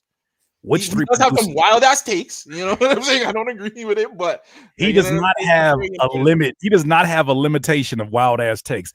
I told him, I said at the end of our interview, he said, "Man, you know, like it's good building with you. It'll be dope to like, get some more information from you." I said, "I gotta wait a few days because I don't know if you're gonna make some new content out of this, and then you're gonna have me looking crazy." And then today he releases a video. It's not bad, but he released a video where he's like, Curtis comments on Drake retracting his lawsuit with iHeartMedia, and I'm like, don't do that because I'm gonna sound uninformed because there was new information that just dropped last night. Like you can't, come on, man. Whatever the case may be. Shout out to Afro Butterfly. She wants to know from y'all which 3 producers from Canada need some eyes on them right now. Very, very good question. We were actually talking about this the other day, which is like some of the big producers. I want to give one, I'll say DT Beats, who's been doing some really, really big things. Other than that, I can't like who's so DT Beats, City McGreedy on a personal level, and JoJo Made It. Yep. And I'll throw, sorry, I'm being extra. My guy DJ Las Vegas. Oh, hey. Soon come. But there are some other guys, but the names, I'm not even gonna lie. The producers need to get themselves Remix Chalet we work with. Yeah. Money music. Nav. Nah. Some of the more guys. Hey, Nav be pissing me off, dog. I'm gonna be honest with you. Nav be pissing me off in these interviews because I used to do producer content before I even. He would just say shit like he'd be like, "The problem is you don't know what a compressor is. You ever heard of a compressor?" Producers don't be knowing nothing about that shit, and I'm just like, he just would say shit that I'll be like, that can't be. I'm not gonna call that a Canada thing. I will not. I refuse. No way. It's too many of them popping up where I'm like, how many of them is it out there, and why do they keep getting popular? It's not a Canada thing. It's a race thing. I'm just joking. No, it's more of a non-teacher thing. He just doesn't know how to teach. Instead of saying, "Oh, you don't know what a compressor is," you need to say, "Well, hey, like you should probably use a compressor. If you don't know where that is, or you go here and there and you find it. This is what you do, and that's what you do." Like people just don't know how to teach people. That's all. You know what I'm saying? He's not a teacher. The man came out with no face. Remember, Kylie Jenner was bumping to his shit before he blew. No face until he got hot. Then he showed his face. Like, come on, like that's the type of nigga you're dealing with. Joe Black wants to know: is there a cultural divide when it comes to hip hop there, and in the way you have seen it in the U.S.? I don't believe there's a cultural divide in the U.S. What do you mean, like East Coast, West Coast, down South? Is that what we're talking about? Midwest? Is that the cultural divide y'all talking about? Let's go with. He might be talking about possibly the two definitions of hip hop, where somebody thinks that mainstream is that. He might be talking about. Let's go to the one that you addressed first because he wasn't specific. So let's go to that one. Like I guess you could say a coastal divide. Yeah. Let's just say the coastal. Let's do that one. No, I don't think there's a divide out here. No, everybody out here for a while. Everybody out here was trying to be like the States. Yeah, they just chose a coast and they ran with it. Like Detroit's hot right now. Okay, we're going on Detroit beats. So what's hot now? Chicago smoking on niggas, so we got smoking on them. We Chicago now or UK. Okay, yeah, the UK thing's going in. Okay, we're gonna do some UK drill. Like, nah, it's nothing like that out here. So Sam wants to know, from what I heard, and thank you for the super chat, Sam. He says, there seems to be a lot of deaths of younger artists in Toronto. Do you guys think that stunts the growth of the Toronto rap scene? Yes, 100%. Yeah, it starts to grow in any city, really. Like, look at Chicago. Chicago's done. It's like, fucking what? Dirk is in jail. Chicago, fucking Chief Keef's in LA. Like, that scene is finished. So you could imagine what that would do to a city like Toronto. We're the same in population, but imagine just all the young kids are just dying, and it's like, and all the pop. It's not even like no disrespect. It's not like the no name people. It's like people that have numbers, people that do well, like Smoke Dog, like DQ. Like these guys are the guys that are dying. Like these guys are in jail. Doovie and Bizlo. Like these guys were the guys when they're on road. They're either dead or in jail, and that's because that definitely stunts the Toronto underground rap scene. You know what I'm saying? Not the Toronto middle scene or mainstream, but the underground scene for sure. It's a wrap if they continue on the path that they're doing. Now, obviously, there's light in the dark. You know what I'm saying? Like we said, Sav 4 times, who's doing a tour in Ontario. And Roni has been touring too. Roni has been touring Canada up and down for the past 5-6 years. So there is the 1-2 that do shine. Pressa. But Pressa too. Pressa made it out. I would say him and his whole camp. BFR made it out. So yes, you can, but it does stunt the growth for sure. So no, I honestly, everything he said, I can't even. It's the same. It's honestly my thing is, what do you think is the problem with the mid tier then, Vegas? Nobody gives a fuck about them. They're just not real enough. Toronto loves real niggas so much. They love real things. They like authentic. And I'm to blame. Like I love fam. There's not a day that Mobb Deep, Prodigy, and them play, and they're talking about beer violence. I don't know who they're talking about, but I fuck with it. Cam, same thing. Like Queensbridge rap, Wu-Tang Clan. Maybe Wu-Tang's not as violent, but them Queens niggas, they're crazy. Like I fuck with that. But maybe that's just what it is. We just like authentic shit so much that it's just like, oh, that guy's real. Like you work with some of these guys in the studio with sticks on them, fucking is dropping out in the booth. You hear them, in the fucking. They want me to put that in their mix. Like, yeah, like they're just real. You gotta like respect. Could you add some low end to the click? Thank you. It doesn't sound real enough. You guys have to sound like I. Can we try a different compressor preset on the actual trigger pulling back? I was hoping not. That's crazy. So what about? Okay, this is a good question. What about female spitters? Who are the Canadian Doechis and Rhapsodies and Megs? That's a Double M. Mm-hmm. Double M, one of the best. Oh, she's probably one of the best rap. I'll put Double M against a lot of the States people. Is it literally double M or is it just double M's? How do you spell it, Vegas? It's weird. I'm gonna put in the chat DVBLM. Weird Toronto stuff. That's how you spell double M. This is it right here. Hold on, I think this is right here, right? DJ. Oh, there you go. Okay, yeah, double M. Check her out.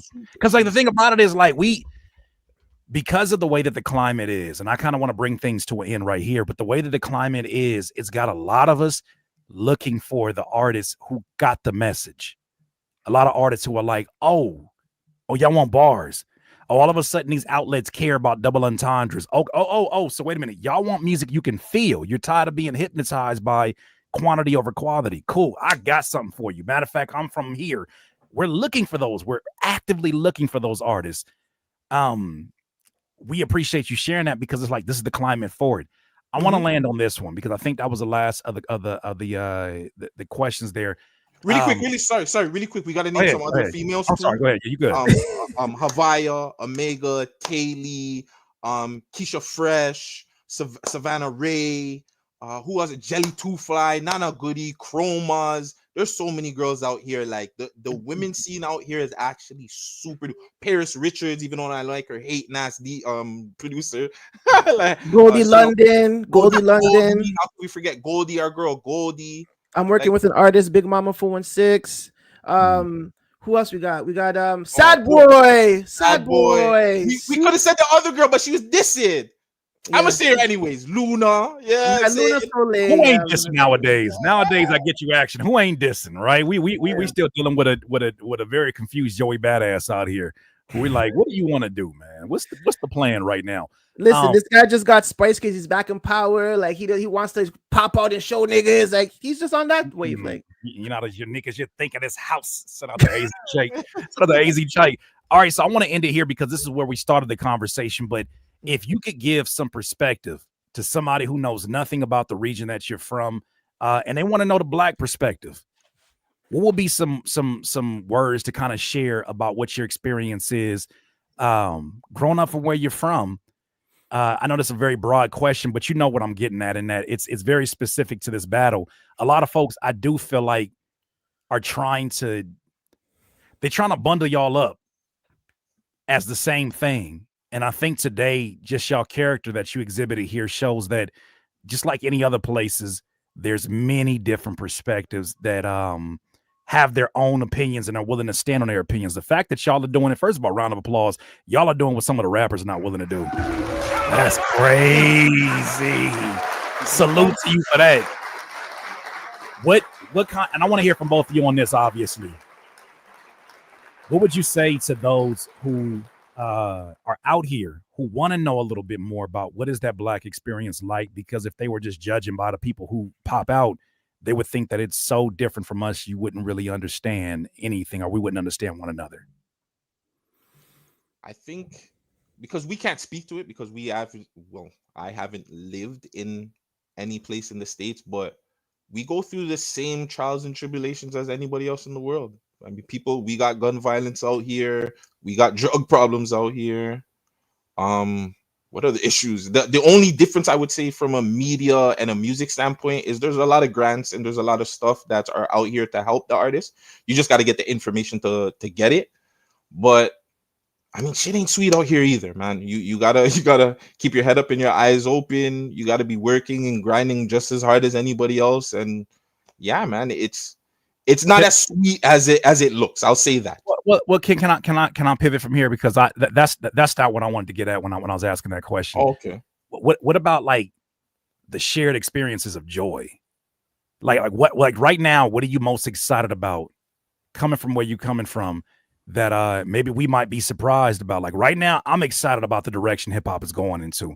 Like I really feel like with all the artists that I see popping up, rapping the way that they're rapping, we could be entering our own era of another golden age, its own golden age. Like I finally got to listen to the full project from Doechii, the Alligators project. I finally sat down with it because I've been doing so much content, and I was like, dog, she's so damn talented. I'm excited about seeing where this is going. What about that?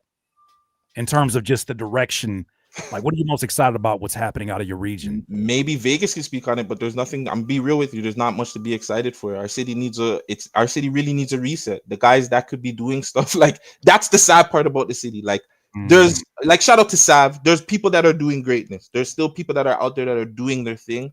But I think for the culture and everything to change, there's got to be some sort of reset. There's got to be something, because you guys are looking at it like you're excited to see it, but it's like we don't really have anything to be excited for. We still don't have, just like Vegas is saying, the infrastructure is so messed up. There's not really a lot of tours. There's no big concert out here. There's no much music out here. There's nothing to really be excited about. Unfortunately, like we're making things like behind the scenes. We're doing a lot of stuff behind the scenes that are making different content and new content for the city. And that's exciting to be behind. But other than that, it's like the city needs a wake-up call. Okay, I think he wants to end on a positive note. So I know. Okay, It's real, fam. Like to me, we can't get to positivity if we gonna bullshit. And so I don't mind. I'm not trying to put a bow on everything and say, everybody, let's hold hands and walk outside of this venue. That's not what I'm looking for. I'm glad he said that, because to me, that's more telling than anything else.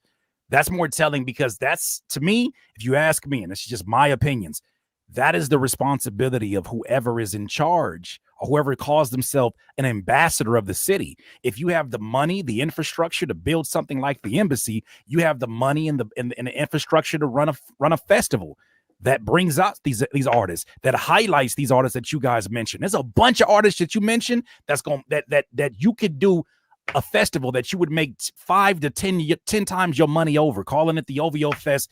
Like, for instance, Murs an artist is an artist that maybe you have or maybe you haven't heard unless you really tapped into hip hop and underground hip hop and independent. He did a festival that was one of the biggest festivals in hip hop, and he brought everybody you could think of to that stage. Right? He had Nipsey Hussle. We had Nipsey Hussle and Macklemore on the same stage. He had Currency. He had Freddie Gibbs. He had anybody, Killer Mike.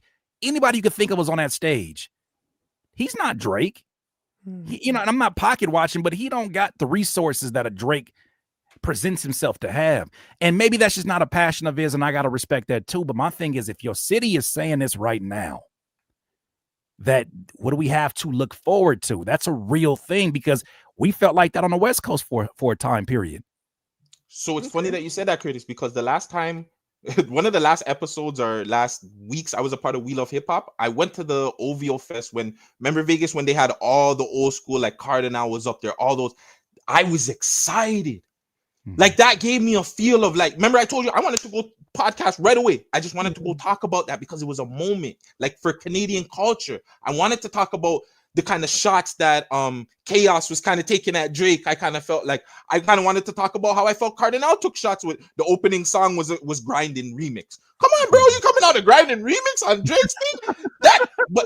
That gave me. I love that remix, by the way. I got that off. I think I got that off a Bear Shear. But go ahead. Yeah, but like that time, it was so much to look forward to. Then the battle happened, and then just like again last year, no OVO Fest. I don't know if there's gonna be OVO Fest. Like the feel on the city is dark right now. So unfortunately, like I can be selfish and be like, I'm excited for everything we're doing. You know what I'm saying? Like, yes, I'm excited for that. But to be real, the way the city is, I tell you this all the time. I wish some of the higher ups, like maybe a Bun Dog, maybe these guys can come together and just talk and be like, yo, let's just end all the bullshit. And let's just go 6 months and just push the city. And maybe like, you know what I'm saying? You don't need a Drake then. Yeah. Because the city will push itself. But again, I told y'all my theory already. I want to come to you, Vegas. If y'all had a La Russell right now, it'd be very dangerous. Because it's not because of La Russell, calling himself a street dude. It's because of the things he does in the community and the platform he has and the reach he has. Like, I'll tell you this, and I don't say this as no disrespect to him because he's cleared this up. When you got the diddler coming to visit you, you're doing something that's getting a lot of attention from some very powerful people. Mm-hmm. He did to the point where he's doing shows in his backyard, and he got the pergola, right? He's also doing it to where he goes to local small businesses that may be struggling. You never know. And he says, I'm gonna hit y'all with whatever is a good day for y'all. What is a good day for y'all? 20,000? Cool. Here's 20,000. Now allow anybody in to come here and let them pay what they want for whatever they want to get, whether it's a burrito. There's some people who go in there and have $2 and they're paying $2 for a $15 burrito because he went and made it a buy, pay what you want. When you do those kind of things for the community, they used to say about the Black Panthers, the Black Panthers weren't dangerous to the government because they had guns. The governments had bigger guns. They were dangerous when they started to feed the people free breakfast. Mm-hmm. This is where the governments got the idea of doing a free breakfast program that other people get the whole joy from. When they started giving out free breakfast, you feed a man, you can lead a man. Yep, So yep. when you look at this situation, it's like, dog, if there was a little Russell that was out there right now, he wouldn't even have to go at Drake to be a threat. He would literally start to invest in the city and say, how do we get this energy back up? What do we got? What's, you know what I'm saying? Like New Ho King, like what can I do to show? Was that too close? New Ho King, what can I, pay what you want in here. That'd be an insane situation, but that's my theory that if he was there, if an artist like that was there, Drake can't compete with that. He has to break bread or he has to resort to other tactics. Continue. But I mean, like, you're talking about Drake. I mean, everybody grew up on Drake, and Drake is a selfish guy. So what do you think is going to come up with everybody under them? They're going to move selfish. But anyways, off of Drake, he's a good artist. What I will say though, what I am happy for, what I am excited about is Sad Boy's new music, because that shit slaps. I wasn't a fan of Sad Boy till that song. Well, the song before that, but I'm happy for Sad 4 Times actually looking like he's going to beat the odds. You know what I'm saying? I'm happy that Real Bad Girls of the Six is getting the response, our reality show that we've been working on for weeks for 2 months now. Oh my God, it's almost over. Happy about that. And I'm happy that you've invited us to speak our truth on this platform to your LA listeners, because we are doing something amazing and courageous. As me and Gutsy, we are doing a lot we can do to make sure the talented artists, you know what I'm saying, get their foot in the door or even to work. Like my homeboy called me the other day, like, Vegas, my engineer is fucking. I'm like, yo, bro, bring your nigga to my studio, bro. We out here, like, I'll give it, like, and that's my boy, like, I from a pup, you know what I'm saying? So it's just like, if you need, I tell him, bro, if you need my help, just ask me. I'm not even gonna charge you, bro. That's how real we are. We don't care about the dollar. You know what I'm saying? We care about making our city something other than what it looks like to be. And that's not what we are. We are very cultured in hip hop. We are very knowledgeable in hip hop. You could go back to all of the music from 89 and up, 87 and up, from Maestro to Mishi Me to Dream Warriors to Cardinal to Chaos to Chocolate to fucking Red One and those guys from Vancouver, like all those guys. We did a lot of music with everybody. Sean Paul came down here, did friggin' all sorts of stuff with the dancers and all sorts of stuff. Rihanna came down here, same way. Taking our culture, which is a blend of Caribbean, fam. It's a blend of everything. Yeah.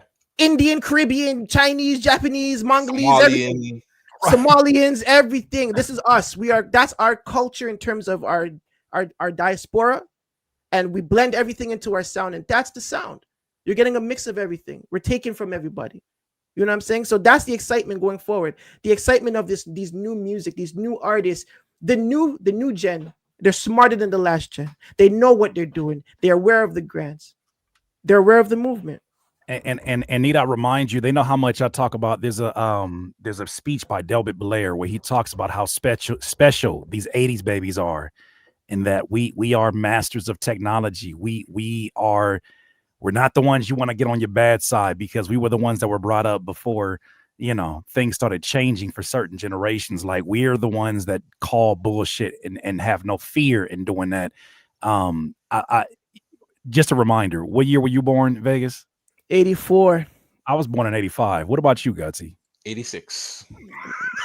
1, 2, 3.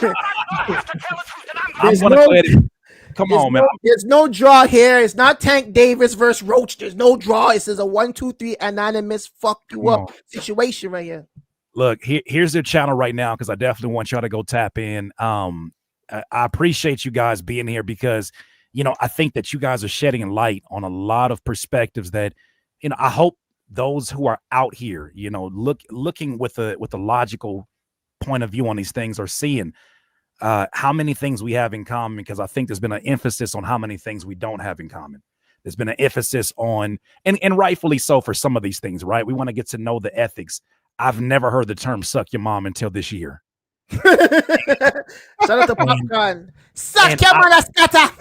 And I could have, you understand the kind of problems I could have got into if I would have laughed at somebody in their face and didn't because they said that to me. And I'm like, you're not fucking serious, are you? Like, do you know how many issues I would have had because I didn't understand what that means? You say certain things and it's like, it's up. I didn't know that was an up word. I would be like, so I'm glad that we're getting these conversations, but at the same time, there's too much emphasis, I feel like, on why you're not like us. Well, my thing is, what is the us that we're referring to in these conversations? Because the same way in that post that you guys put up, the Native American women, they saw an us in that song. The folks from Saudi Arabia saw an us in that song. The doctors with scrubs on saw an us in that song. The white weathermen saw an us in that song. It may not all be the same us, but I think that there's things that people are gravitating towards, and that us is kind of in the conversation. But I really do appreciate y'all not only being here, but being keeping it a whole stack, as we say, man, because this is, we humans first before anything else, like my guy Tommy Teneroni says. Oh yeah, that's facts, man. And listen, if you guys have a problem with us, just hit us in a DM, bro. We'll gladly solve it. Conversational, like what I'm saying, especially like the bigger heads, like we pick on you guys because we don't give a fuck. So if you guys have any problems, you see this shit, you know what I'm saying? If you guys go back to Curtis stream and you see this shit, oh Vegas, you guys are dissing. Okay, what are we dissing about? And we'll tell you why we're dissing. Yeah, and you better fix it, or we're gonna continue dissing. That's that 80s baby energy, because I promise you it's the same one I got. Like they I think they're used to folks who don't address things directly. I think they think we're gonna just be like, so some people have been saying things. No, you've been saying shit. And I want to talk about you today. You're on the thumbnail, your title's in here. Man, one more round of applause for these gentlemen, man. So last but not least, tell these people where they can reach you individually. And then whatever else you want to put on their radar, and we'll call it a day here. Thank you so much for being here. I'm going to type it in the chat right quick because we are 80s babies and we're technically savvy. Hold on. Really quick, I just want to give a shout out to our team, man. Shout out Ritz, shout out Binga, shout out Gucci, shout out Dwayne, Lonnie, who else? Intern. Who else we got on the team, man? Shout out to past team members too. You know what I'm saying? If it wasn't for them making the harsh decision to cut Andre. I'm not saying his name. I'm sorry. I'll say it. Because okay, fine. If you want to say it, because you fired him, so you can say it, but I'm not saying his name. Shout out to Ghost, man. Shout out to Ghost, regardless of what we had, what we have. Still a bitch ass nigga. But you know what I'm saying? If it wasn't for you, you know what I'm saying, you definitely put some ideas into the world, and you know what I'm saying? We value your help with the Mandem's journey. But fuck you still. Well, I'll be damned. There you go. No, hold on. This him watching this. Like, this is a good interview. Yeah, man. Shout out to Friday too. Talking about me. That's crazy. That's wild. Well, yeah, man. Same thing with you, my friend. Same thing. To follow the El Del Negro, follow Vegas, follow GTV, and that's it, man. Hopefully we can just enlighten this city with some positive energy, and we can get the city to where it needs to be. That's all we really want, man. That's it. And I also do actually tap into Rap Boy Ninja, Toronto rappers, Six Sounds. T.TV is not really doing anything, but some of these platforms that are promoting other Toronto artists and stuff like that. Shout out to the guy that keeps 6 Solids captions. That guy's a legend. Yes, and shout out that guy's cool. That guy's cool. His captions are nasty. Yeah. Best captions in the world, actually. Yeah. Man, well, shout out to you, Curtis. Shout out to you, Curtis. Thank you.